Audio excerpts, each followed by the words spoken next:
What is up, guys? Randomodium here. This is your Week 5 Fantasy LCS analysis and breakdown video. In this video, I'm going to break down all of the matchups for Week 5. There will be spoilers from Week 4, so if you don't want the results spoiled, this is your spoiler warning. But we're going to immediately go into basically the tier list for Week 5. So for the teams, your top teams this week are probably going to be Misfits, Fnatic, Team Liquid, Echo Fox, and Vitality. Also above average will be TSM and Optic. Average teams, Giants, Cloud9, Rocket, Schalke, Clutch, 100 Thieves. And then start getting into the below average teams, FlyQuest, Unicorns of Love, G2, Guardian, CLG, Splice, and H2K.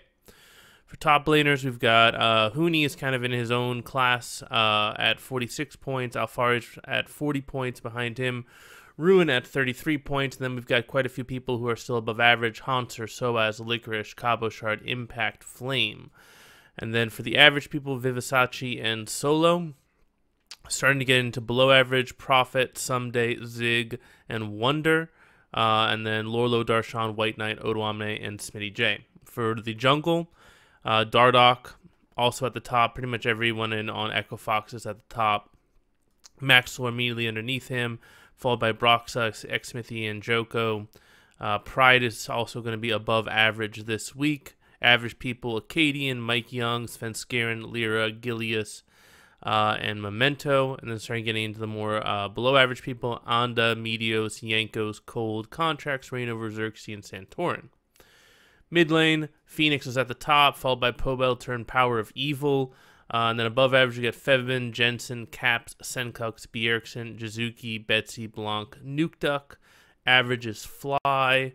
And then moving into below average, we've got Ryu, Perks, Huhi, Hai, Exile, Niski, and Cadril. Actually, that's wrong. Cadril moved over to Jungle. So yeah, Cadril's at Jungle instead of Santorin, and we've got Selfie at mid lane for H2K. Sorry I didn't update that. Moving on to bot lane, Altec is the top scorer in bot lane, followed by Hansama and Reckles. Above average, Double Lift, Arrow, Upset, Wild Turtle, and Sven. Moving into average, you got Mini Tropax, Apollo, Cody, Sun, Steelback, and Sneaky. Hiku is the first person below average, followed by Samix, Jarnin, Deftly, Kabi, Stixay, and Sheriff. And then for supports, we got two that are kind of much higher than the rest. They're Adrian and Mickey. And then continuing on, we got Ollie, Hilasang, Tagamas, and Hakuo, all above average. Average people would be Stunt, Norscarin, Smoothie, Mithy, Vander. And then moving into more of the below average, Elimination, Jack Troll, Aframu, Matt, Woodid, Totoro, Biofrost, Kasing. And actually, Spraddle got replaced with Promiscu. So I'm a bit off with the H2K players, but I'll update that for next week. That said, I don't think anybody's going to pick up any H2K players, so not that big of a loss. Anyway, let's get into the actual matchups for the week. So your best teams this week are going to be Team Liquid, Echo Fox, Vitality, Giants, Fnatic, and Misfits. Those are kind of the best ones that you're looking for. Above average, I'm also expecting Cloud9 and Rocket to be above average. Then we've got a lot of teams that are kind of average this week. We've got a really interesting dynamic going on between TSM versus Clutch, and then we've got Optic versus Guardians, Optics versus FlyQuest, Clutch versus FlyQuest. So we've got this kind of interesting round robin where all these guys are kind of fighting for that 4 through kind of 8 level spot. So this week will really kind of set who's going to be in 4th place, vice 8th place, which is really important, obviously, for the playoff picture. So for pretty much all those teams, I've kind of gone average on all of them and predicted that they're going to win one game this week. So that's why they're all kind of around that kind of average point value.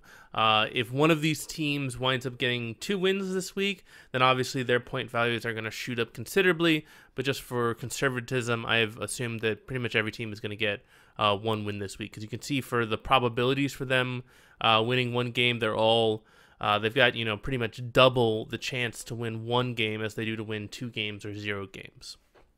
So that's pretty much that.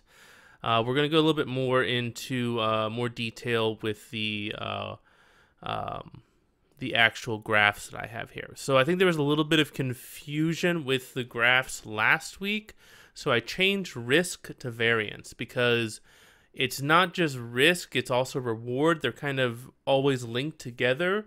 So I don't know if that wasn't clear. So I changed it to variance. So basically, when we scroll down here, so the teams that are on the right side, those are the teams that are going to have much more variance in their point values.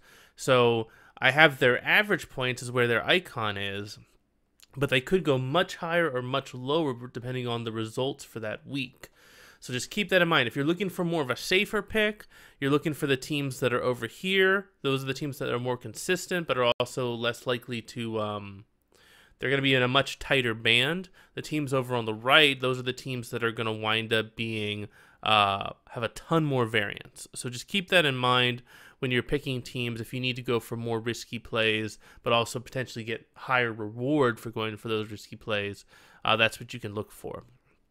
So you can see there's quite a few teams that are doing really well this week. Obviously, you know, TSM, Cloud9, Vitality, Team Liquid, Echo Fox, Fnatic, Misfits. Those are kind of like your top tier teams that you want to look for. And then you've got quite a few teams that are getting pretty decent points around here. And then you kind of want to avoid these teams that are down here. G2, it has a really difficult week this week. So a lot of the G2 players, I don't have them rated very highly. As you can see right here, G2 this week is going against Vitality and Misfits, which I think is going to be very hard for them. Misfits is coming off, obviously, off of a bad week, so there is a good shot that G2 could beat them, but I do think that Misfits is a slightly better team than G2 right now. Let's move on to the top lane. So you can see top lane, we've got quite a few people that are kind of these low risk but decent point values here. So these are definitely kind of more safe picks if you want to go for them this week. And then as you get up more towards the higher risk players, you're seeing higher point values corresponding to those players. So, you know, Huni, Alfari, Ruin, players like that, you know, Impact, Licorice, Soaz, etc., etc. And then obviously you probably want to avoid more of the players that are on this bottom half. For jungle, we've got kind of a similar story. You can see there's kind of similar trends where the teams that are kind of near over on this right side, we've got, you know, Rockat players, 100 Thieves players, FlyQuest players, and then you start getting over here, we've got Giants, Team Liquid, Fnatic, Cloud9. Those kind of players are kind of medium risk, but also you could see much higher reward from them. And then moving over to the right, these are kind of your really high reward, but also potentially higher risk players like Maxlore and Dardoch. You can remember just from Misfits from last week, I mean, you know, they normally score really high points, but last week they had a really bad week and they scored hardly any points at all. So they're definitely, you know, bigger reward, but also bigger risk. You can definitely get a lot lower points if they have a bad week. Mid lane, you can see we got a lot more consistent people down here. Bjergsen, Blanc, Ryu, and Power of Evil. Keep in mind that with a lot of these people, this is with one win that I'm predicting these points. If they get 2 wins, then obviously their point values go up. You've got kind of like the medium risk rewards player, Pobelter, Caps, Jensen, Jizuki, Nuke Duck, Betsy, those kind of players, Fevbin, Senkux. And then moving over to the right, probably the only player that you want to take that's kind of really high risk would be Phoenix. Bot lane, similar story. You got kind of, you know, your Rockat players, Cloud9, 100 Thieves, FlyQuest, a little bit of Optic all around, kind of like the lower risk, but also lower reward. So this is kind of like the points that you can pretty much guarantee that you can kind of bet on. And then moving into the middle, these are kind of maybe your picks that a couple of these players are going to get really high points this week if you bet on the right players. And then you got people like Altec at the top who they've got a pretty good week this week, but they are going up against Cloud9. So if they wind up getting upset by Cloud9, that's going to drop their point value significantly lower. And then moving on to support, say it's pretty much a similar story yet again. You got Lemonation, Stun, Aphromoo, kind of all in this low risk kind of area. And then as you move on up, you've got, you know, TSM players, Vitality players, Cloud9, Team Liquid, Giants, Fnatic's a little bit higher risk, Misfits higher risk, and then kind of like the highest risk players, but also the highest reward players would be Echo Fox with Adrian. So those are the type of players you want to try and start if you can, and then you want to try to bench a lot of the players down here. You can see that most of the G2 players, I'm saying don't play them this week. It's just too high of a risk. G2 this week has kind of a very similar week that Team Liquid had last week.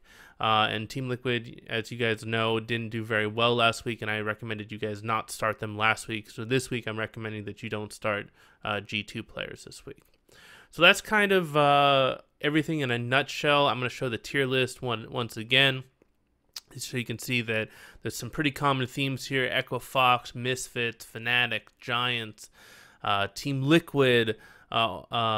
Vitality has got a pretty good week this week, but you can see that they're not very high up on the points, and that's basically because if you go over to their actual point values, the actual amount of points that they're getting, you can actually see that their value is actually considerably less. So, like, for example, right now, Cabochard only getting 85% of the points that he should get for a given week based on how many games they win or lose in a given week. So that's what's driving a lot of the vitality points down. And then conversely, when you look at some of the other players like Huni, 133% of the points he's supposed to get. Lorlo's getting 128% of the points he's supposed to get. But obviously, Golden Guardians is very inconsistent. Haunter, Darshan, Licorice, all getting above 100% of the points that they're supposed to get. Wonder performing extremely well, 139% of the points that he's supposed to get on average for a given week. So you can see that there's a lot of there's a lot of variation between the players. So if you're wondering why one player is getting higher points or lower points compared to another, a lot of it has to do with what I call their value score. So if I can go through this real quick, you can see like the teams. Teams are much more centered around the mean. There's a lot less variation. There's a couple teams that do particularly well. Unicorns of Love actually gets more points than they're supposed to, but they're losing a lot. So you can see they're very high risk. Optic is actually getting more points than they're supposed to. TSM is getting more points than they're supposed to. Fnatic, G2, Misfits all getting more points than they're supposed to. We already covered top lane, so Jungle.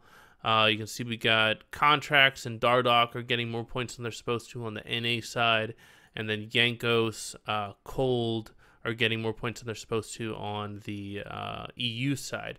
Obviously, I wouldn't pick up Cold because they're having a lot of issues and he's a pretty high risk. Same with Contracts. So just keep that in mind when you're looking at the players. Mid lane, you can see that we have quite a few more players who are above average. Bjergsen, Jensen, Power of Evil, Phoenix, Fevbin, Perks. All of those guys are doing above average. We can see, like, for example, Jizuki, who's playing amazing. He's one of the the best mid laners right now, only getting 93% of the points that he's supposed to be getting for a given week based on the calculations. And you can see right here, Selfie doesn't have any points for week 4, and that's because when I looked on the Fantasy LCS website, they didn't give him any points. They said he didn't even play. So I think that was a bug on the Fantasy LCS website. So yeah, I have no data on how many points Selfie got for week 4, unfortunately. Moving on to bot lane, we can see we got Arrow getting above average, Altec getting above average, Reckles, Hajarnen, Hansama, Samix is actually getting more points than he's supposed to. Upset's getting more points than he's supposed to. If we go down and say to Vitality, one of the best teams, not getting as many fancy points as they should week in and week out. And then finally for support, we got, Matt's doing decently well, but he's very high risk. Adrian's doing very well every week. Wadid and Mickey X are obviously doing great, and then Totoro from Unicorns of Love is getting more points than expected, but obviously Unicorns of Love is struggling. You can see, like, yet again, Jack Troll for Vitality, only 61% of the points he's supposed to get. So we're seeing that even though teams are performing well, they're not necessarily producing the fancy points that they should. So don't just equate a team that's, highly ranked or that's getting a lot of wins with a lot of fancy points, because that's not always the case. So anyway, this is the tier list. Obviously, if you guys have any questions, let me know. If you have any questions about how I calculated things, how I got the tier list, I'll be happy to inform you guys. My predictions were pretty accurate. Last week, I know a lot of people felt like I underestimated Team Liquid's points, but it turned out that I was pretty much on the nose for how many points they were going to get. for week 4. So yeah, I would definitely avoid G2 this week. And then if you have players on, say, like Echofox, Misfits, Fnatic, Team Liquid, Giants, those kind of players, I would play them. So yeah, hope you guys have a fantastic day. I'm a bit exhausted. I'm probably rambling right now. Just got off of a 12-hour shift, and I'll probably be working 12 hours every day this week. But I'll try and get out the last part for the Juggernauts video, hopefully by the weekend. And I hope you guys all have an amazing fantasy week. This is Randomonium, signing off.